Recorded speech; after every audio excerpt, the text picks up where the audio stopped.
Rusia, Irani dhe Kina bën dy lëvizje kritike që do të ndryshonin të gjithë ekuilibrin e fuqisë në momentin e tyre më të cënueshëm. Shtetet e Bashkuara e vendosën ngushticën e Hormuzit nën bllokadë të plotë.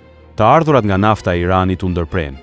Portet e tij u mbyllën dhe në momentin e tij më të cënueshëm, Irani kërkoi aleatin e tij. Megjithatë, ajo që bëri Rusia nuk ishte ndihma e madhe që Irani priste. Përkundrazi, ishte një tradhti e heshtur. Putini u largua në heshtje nga tryeza. U tërhoq nga rajoni dhe filloi të shiste tregun e Iranit. Moska fillimisht tërhoqi në heshtje personelin e saj nga objektet bërthamore të Iranit. Pastaj Putini doli në skenë dhe shqiptoi një fjali të vetme. Por ajo fjali ishte hartuar për ta zhveshur Iranin nga aseti i tij më i vlefshëm. Kina e kuptoi, por ishte e pafuqishme. Washingtoni e kuptoi, por ishte i kënaqur me situatën. Edhe Teherani e vuri re, por nuk mund të hakmerej sepse një lojë e njanshme ishte luajtur në tryezë. Pazarllëqet kishin mbaruar tashmë dhe pjesa më e dhimbshme ishte se Irani e përgatiti këtë tradhti me duart e veta, sepse ajo që ndodhi nuk ishte një gjykim i gabuar nga një aleat, por ishte një kurth i ngritur prej vitesh. Për të kuptuar se ky nuk ishte një kurth apo tradhti e zakonshme, së pari duhet të dihet se çfarë ndodhi në Bushehr. Rusia tërhoqi personelin e saj nga i vetmi termocentral bërthamor i Iranit. Kur filloi lufta, gati 700 ekspertë rus punonin në Bushehr. Ishin ata që ndërtuan objektin, e operuan atë dhe planifikuan të ardhmen e tij. Ky central ishte simboli më i prekshëm i partneritetit strategjik midis Moskës dhe Teheranit. Por gjithçka ndryshoi ditën ku filluan sulmet amerikane dhe izraelite. Së pari, personeli i niveleve të ulta u largua dhe ky u quajt largim vullnetar. Pastaj, në grupe të ndara disa ditë larg njëri tjetrit, procesi vazhdoi. Qindra njerëz gjatë gjithë marsit u larguan. Kryetari i Rosatom, Likoçev, jepte nga një justifikim të ndryshëm çdo herë, por realiteti mbeti i njëjtë. Rusia po braktiste Iranin. Detaji më i habitshëm është ky, që Rusia e kreu këtë evakuim nëpërmjet Armenisë dhe kërkoi drejt për drejt leje nga Washingtoni dhe Izraeli për të hapur këtë korridor dhe ajo e mori lejen. Kështu që Moska shtrëngoi duart me armikun e saj, ndërsa tërhiqej nga Irani. E la aleatin e saj nën zjarr dhe doli nga dera e pasme me miratimin e sulmuesit.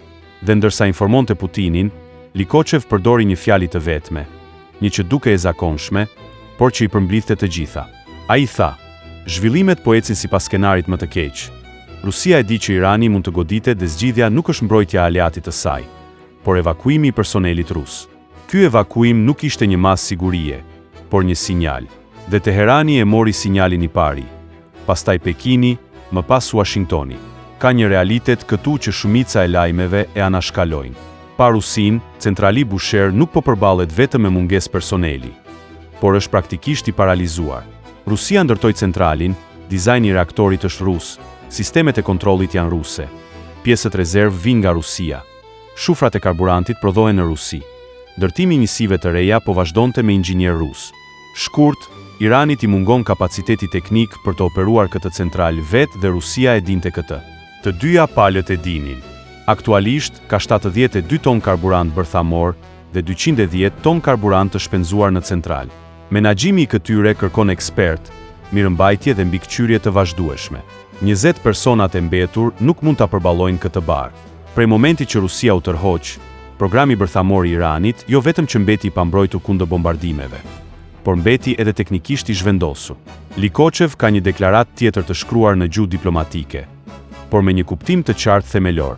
Personeli mund të kthehet nëse është e nevojshme. Ai tha se Rusia do të kthehet, por vetëm nëse Irani fiton luftën, arri një marrëveshje me Amerikën dhe nëse kushtet janë të sigurta. Nëse Irani humbet luftën, Moska nuk do të kthehet më. Nëse ka rrezik, Moska pret. Kjo nuk është një aleancë. Ky është vëzhgim oportunist i një marrëdhënieje dhe Teherani e di këtë. Evakuimi i Bushehr ishte një sinjal, por lëvizja e vërtet erdhi 48 orë më vonë kur Shtetet e Bashkuara nisën një blokadë të plotë në ngushticën e Hormuzit. Një pjesë e madhe e eksporteve të naftës së Iranit u ndalën brenda pak orësh dhe shumica dërmuese e naftës, më shumë se 90%, po shkonte në Kinë. Kështu që Pekini papritmas humbi një nga furnizuesit e tij më të mëdhenj të energjisë. Tankerat u kthyen prapa në mes të udhëtimit, rafinerit u vunë në gatishmëri të lartë. Rezervat strategjike të Kinës po paksohen. Dhe pikërisht në atë moment, Putini doli në skenë. Ai tha një fjali të vetme, një fjali diplomatike, të matur dhe në dukje të pafajshme. Nëse Kina nuk mund të gjejë naftë, Rusia do të përmbush të gjitha nevojat e saj energjetike. Në pamje të parë, kjo duket si një ofertë ndihme, por në realitet, ajo mbar 3 mesazhe të dallueshme, secila e drejtuar drejt një objektivi të ndryshëm. Mesazhi për Iranin është: po ju marr tregun. Mesazhi për Kinën është: ju nuk keni nevojë për Iranin. Unë jam këtu. Dhe mesazhi për Amerikën është më kritiku, që nënkupton unë nuk do ta sabotoj bllokadën tuaj. Përkundrazi, do ta shfrytëzoj atë. Kjo nuk është sjellja e një aleati. Kjo është sjellja e dikujt që ndalon pra një anije që po fundoset dhe mbledh ngarkesën e saj copa-copa. Putini nuk po e mbron Iranin, sepse nuk dëshiron që Irani të mbijetojë. Sa më shumë humbet Irani, aq më shumë fiton Rusia. Sa më shumë që Irani të jetë i rrethuar, aq më i madh bëhet ndikimi i Moskës mbi Kinën. Nuk e di vallë Pekini këtë? E di, por nuk ka zgjidhje tjetër. Ka nevojë për energji dhe rruga e Iranit është e mbyllur.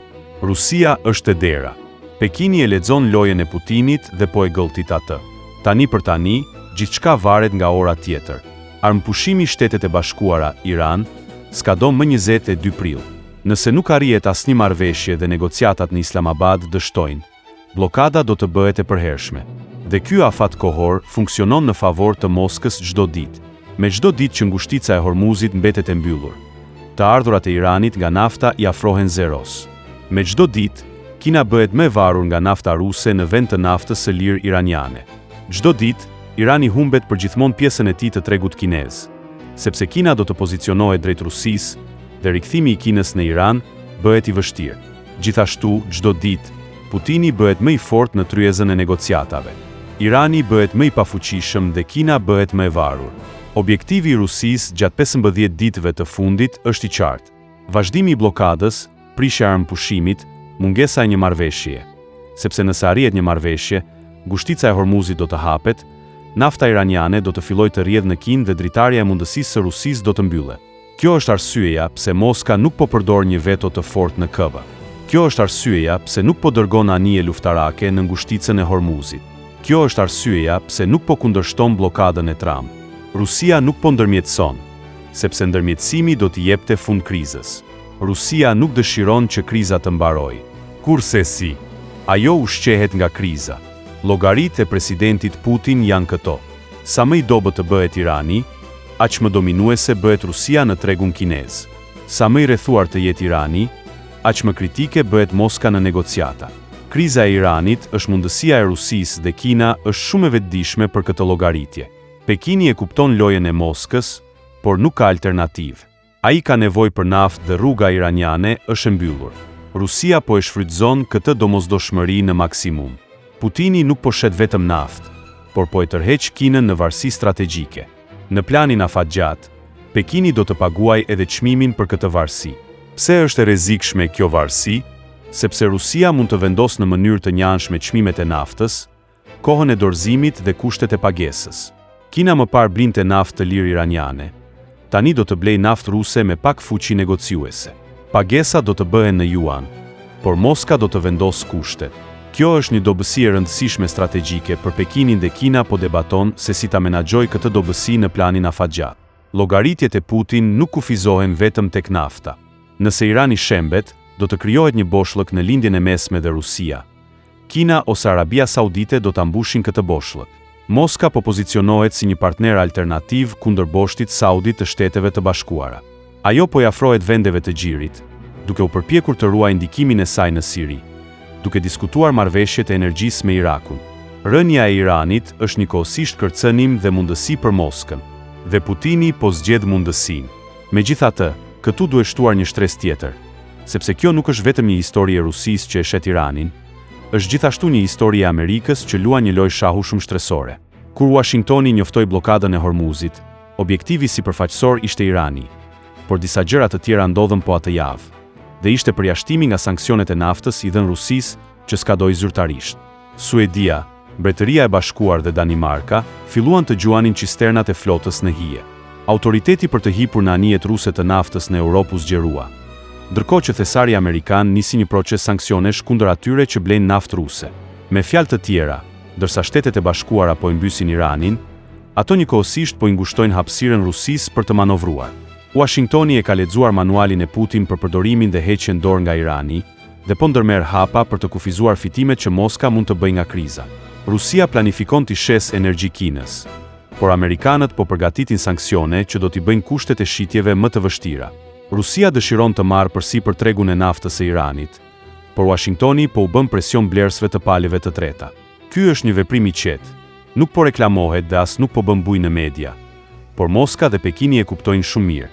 Plani i Putin për të plaçkitur një anije që po fundoset është në radarin e Shteteve të Bashkuara dhe Washingtoni po rrit koston e mbështetjes së prekshme ushtarake.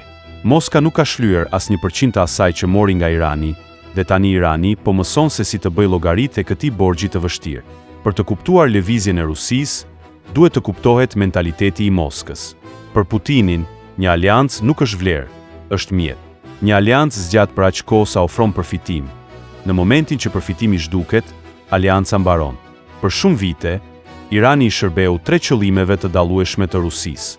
Së pari, ishte një urë lidhëse kundër Shteteve të Bashkuara në lindjen e mesme. Së dyti, ishte një furnizues i dronëve të lirë. Së treti, ishte një kanal për të anashkaluar sanksionet.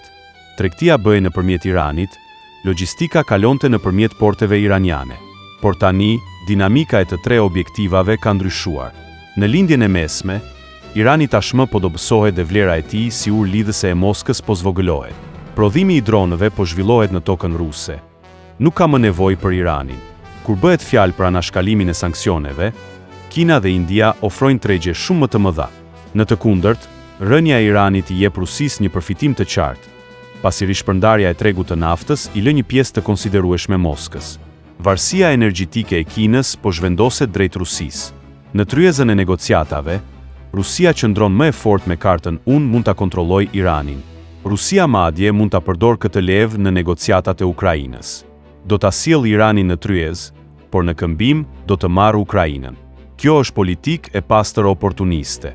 Jo duke menaxhuar krizën, por duke u ushqyer prej saj. Putini nuk është i trishtuar apo i mërzitur që shpërtheu lufta në Iran. Ai po përfiton nga mundësitë që krijon lufta dhe Irani po paguan çmimin.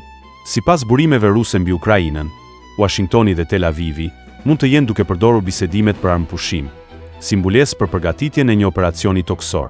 Pentagoni po rrit me shpejtësi grumbullimin e tij ushtarak në rajon dhe forcat pritet të arrijnë në detin arabik deri në fund të armëpushimit dyjavor. Rusia po monitoron këtë informacion dhe po përgatitet për një përshkallëzim të ardhshëm.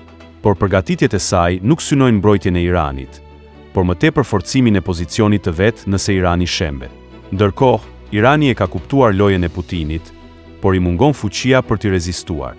Po përpiqet të vendosë dialog me Arabinë Saudite, duke i ofruar garanci të drejtpërdrejta Kinës dhe duke diskutuar rrugë alternative me Indinë. Por këto janë lëvizje afatgjata. Në afat shkurtër, gjakderdhja nuk po ndalet dhe ironia më e hidhur. Nëse Irani nuk do t'i kishte ofruar mbështetje me dronë Rusisë në luftën e Ukrainës, ndoshta Rusia nuk do të ishte aq e fortë sot. Ndoshta lufta e Ukrainës do të kishte mbaruar më shpejt. Ndoshta Irani nuk do të ishte në këtë pozicion sot. Irani e ka hapur varrin e vet me duart e veta. Pushteti që i dha Moskës tani ja bën të mundur Moskës ta tradhtojë Iranin. Ritheksojmë se Rusia ka tërhequr personelin e saj nga Busheri. Putini i ofroi Kinës tregun e Iranit. Moska mendoi se po fitonte duke mos bërë asgjë në terren, thjesht duke bler kohë dhe duke pritur. Në afat shkurtër, ndoshta po fiton, por në afat gjatë, Putini po shet besueshmërinë e tij, sepse bota po e shikon këtë tradhti. Bielorusia po shikon. Lushenko strehoi armë bërthamore në tokën e tij dhe lejoi trupat ruse të kalonin në Ukrainë. Nëse shpërthen kriza e tij, a do t'i vijë Moska në ndihmë? Korea e Veriut po shikon gjithashtu. Ajo dërgoi qindra mijëra municione për Rusinë në Ukrainë dhe dislokoi trupat e saj. Nëse tensionet me Korenë e Jugut përshkallëzohen, a do t'i ofroj Putin mbështetje? Kazakistani po vëzhgon. Ai kujton se si Asadi në Siri u la i vetëm. Përgjigja tani është shumë e qartë. Botkuptimi i Putin për aleancën reduktohet në një fjalë të vetme. Nëse ka përfitim, je mik, nëse lind një krizë, mbetesh vetëm. Retorika e Moskës për një botë shumë polare tingëllonte tërheqëse. Por në terren, kishte vetëm një sondazh, interesat ruse. Dhe këto interesa mund të shndërrohen në një thik në shpinën e një aleati. Irani e pagoi shtrenjtë këtë mësim, po të mos e kishte mbështetur Rusinë në luftën e Ukrainës, Ndoshta Moska nuk do të ishte forcuar kaq shumë. Ndoshta lufta do të kishte mbaruar më shpejt. Ndoshta Irani nuk do të ishte në këtë pozicion sot.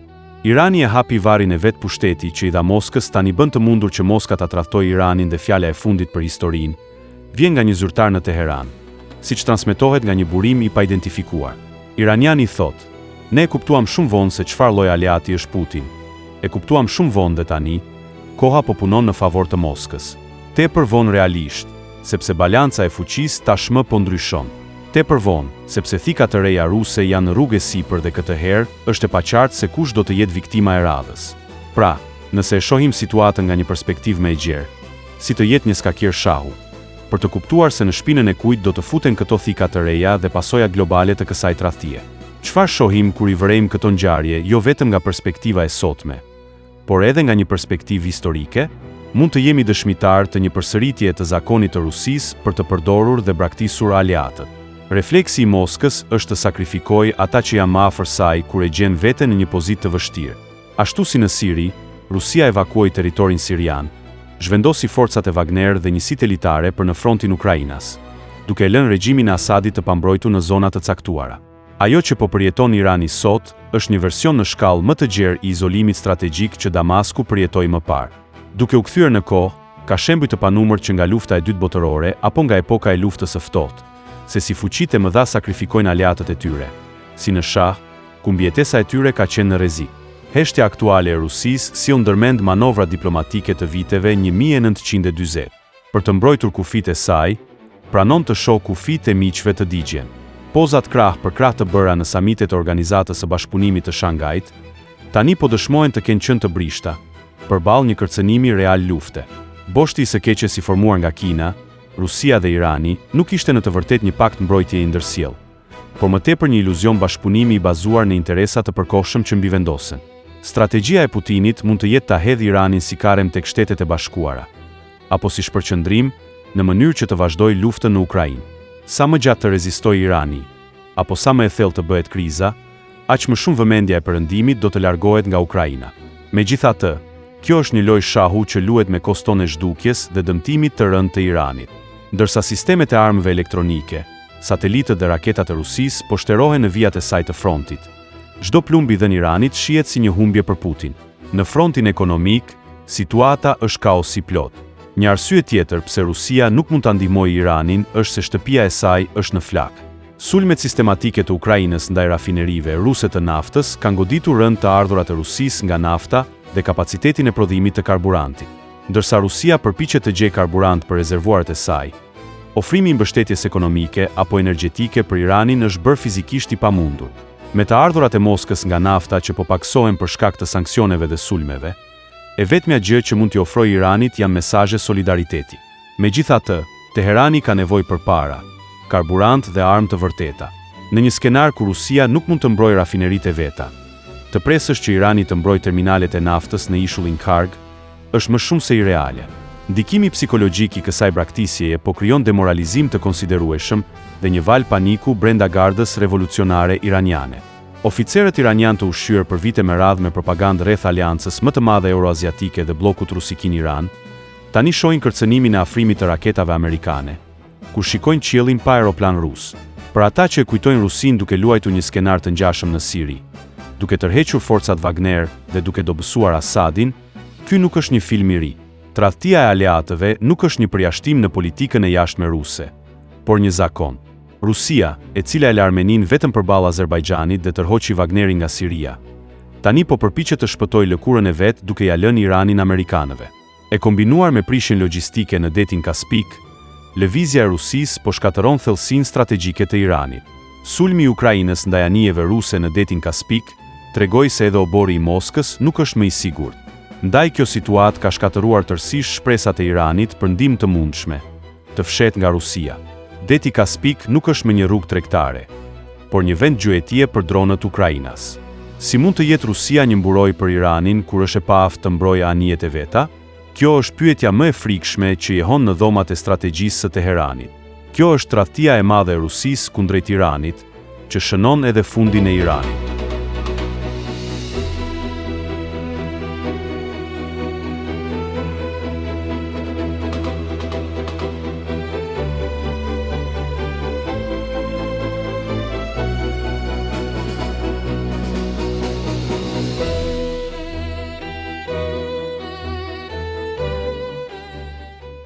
Mast Channel. Please subscribe.